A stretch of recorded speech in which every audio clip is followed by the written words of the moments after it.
Next fibre craft के बारे में, आज जूट के बारे में हम पढ़ेंगे, लेकिन उससे पहले हमको बताना चाहते हैं कि एग्री टूर के पास जो है क्विज के लिए भी अवेलेबल ऐप है। आप जो है डिस्क्रिप्शन में सीधे आप जाइए, वहाँ पे आप आराम से क्वेश्चन को सॉल्व कीजिए। लेकिन अगर आपको लगता है कि पहले हम यूट्यूब पे पूरा सेशन देखेंगे, उसके बाद ही हम क्विज को अटेम्प्ट करेंगे, तो और अच्छी बात है। आप जो है 10 मिनट जो है क्विज को देखिए, आराम से जाके क्विज को अटेंड करिए। यहाँ पे जो है जूट के बारे में 0 टू हाई लेवल तक सब कुछ जानकारी ये बस सिर्फ 10 मिनट में आपको मिल जाएगा। और आसानी से जो है आप देखना कि किस तरह से हमने क्विज पे आपको जो है जितना पढ़ाएंगे उससे कहीं बाहर का नहीं रहेगा। तो स्टार्ट करते हैं। जूट का जो बॉटनिकल नेम होता है कोरकोरस स्पीसीज। क्या? Corchorus species.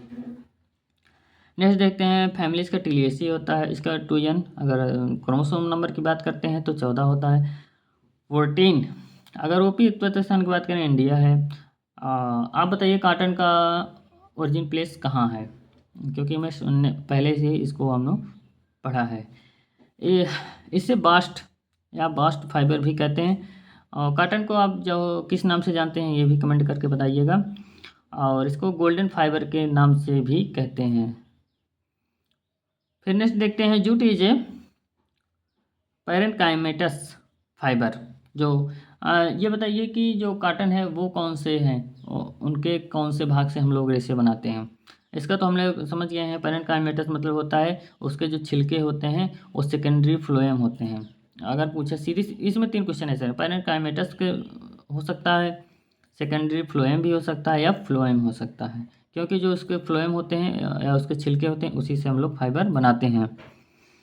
2 type of cultivated variety. जो जूट के 2 प्रकार के वैरायटी हैं जो हम लोग कल्टीवेट करते हैं। पहला है कोरकोरस कैप्सुलरिस और कोरकोरस ओलिटोरिस।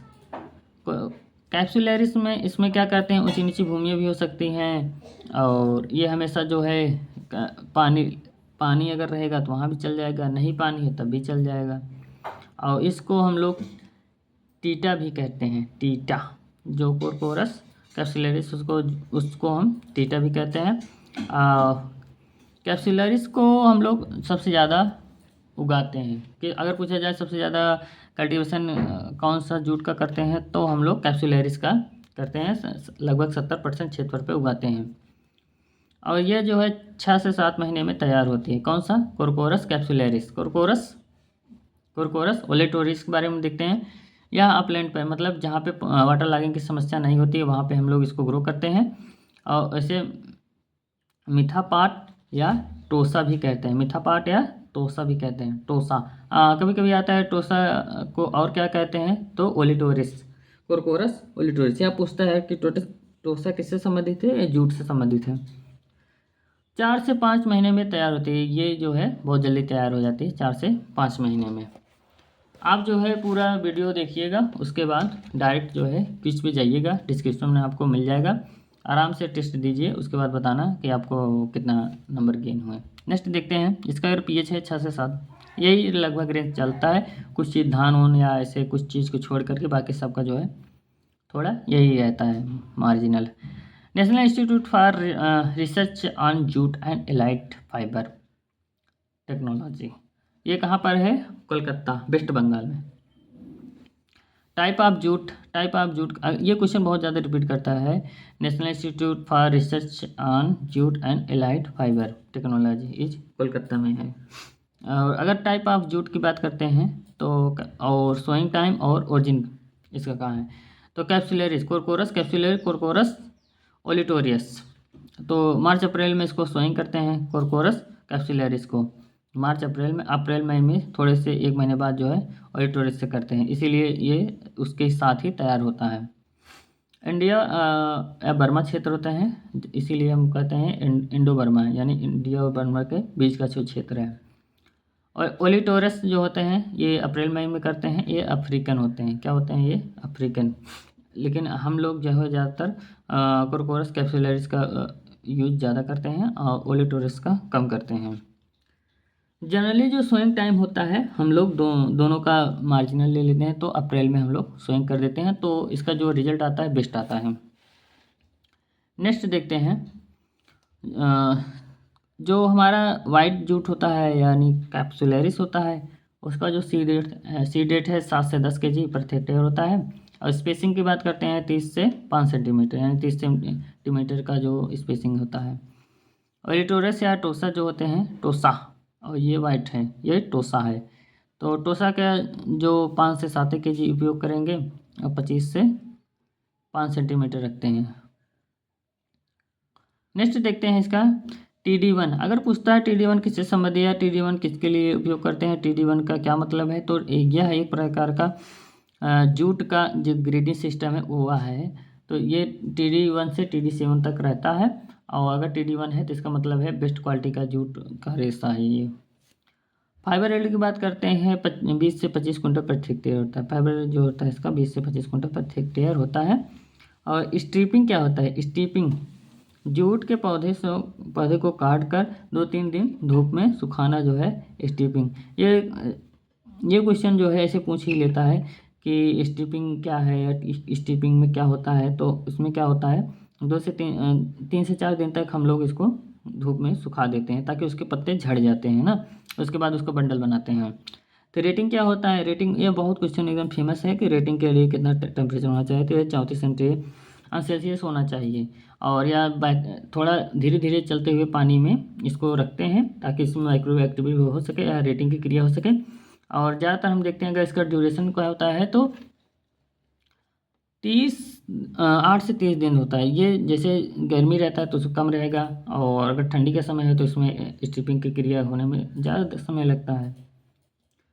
इसमें कुछ होता नहीं है, बस क्या होता है कि इसको जूट को गट्ठर बना करके पानी में रख देते हैं, फिर वो कुछ दिन के लिए जो उसके बार्क होते हैं या पेक्टिन वेक्टिन होते हैं ये सड़ के उससे रेशे से अलग हो जाते हैं, तो रेशा ही सिर्फ फ्लोएम ही बचता है।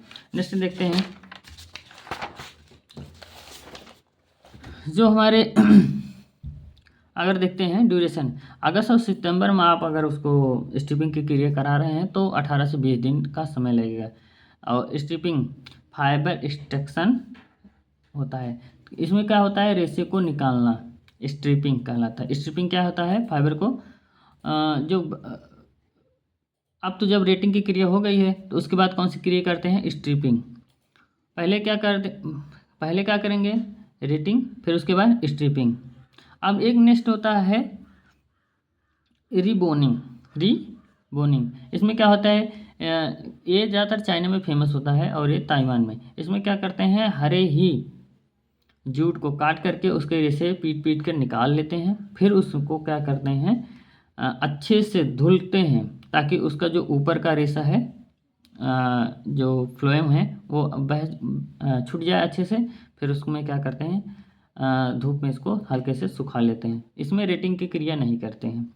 रीबोटिंग में क्या करते हैं, रेटिंग की क्रिया नहीं करते हैं, डायरेक्ट उसको हरे ही भाग को ही हम लोग यूज कर लेते हैं। यह क्रिया अगर पूछा जाए कहाँ होता है तो चाइना में होता है, सबसे ज़्यादा कहाँ होता है, चाइना में होता है। हार्वेस्टिंग अगर बात करते हैं फाइबर पर्पज़ के लिए अगर करते हैं तो फ्लावरिंग के पहले आप उसको काट करके अपना फाइबर निकाल सकते हैं। लेकिन अगर बेस्ट देखा जाए ताकि उससे कुछ फल भी मिल सकें और हमारा जो जूट का है वो भी अच्छे से मिल जाए, तो उसके लिए हम क्या करते हैं, jute harvested last for June to October, यानी 135 दिन से 140 दिन का हो जाता है, तो हम उसका जो है रेशे के लिए उपयोग कर लेते हैं। और उसमें थोड़ा बहुत फ्लावरिंग भी लग जाते हैं, फ्लावर भी आ जाते हैं और फ्रूट भी आ जाते हैं, तब हम उसका जो है काट करके बंडल बना करके फिर उसका स्ट्रिपिंग करते हैं, फिर उसका रेटिंग करते हैं। तो ऐसे करके हम लोग उसको रेशे में बदल लेते हैं। अगर पूछा जाए इसका जो एक गांठ रेशे का जूट का कितना वजन होता है तो 180 kg कितना होता है, आप लोग बताइएगा कमेंट में कि कॉटन का एक गांठ या एक बाल का वजन कितना होता है। हाँ, हम बता रहे हैं जूट का एक गांठ या एक बॉल में आपको जो है 180 kg जूट आता है। अब आप जो है पूरी तरह से इसके बारे में 0 to हाई लेवल तक पढ़ चुके हैं। आराम से आप किस पे जाइए और अपना टेस्ट दीजिए, उसके बाद कमेंट में ज़रूर लिखना कि यह सेशन आपको कैसा लगा। Thank you for watching my channel. Okay bye.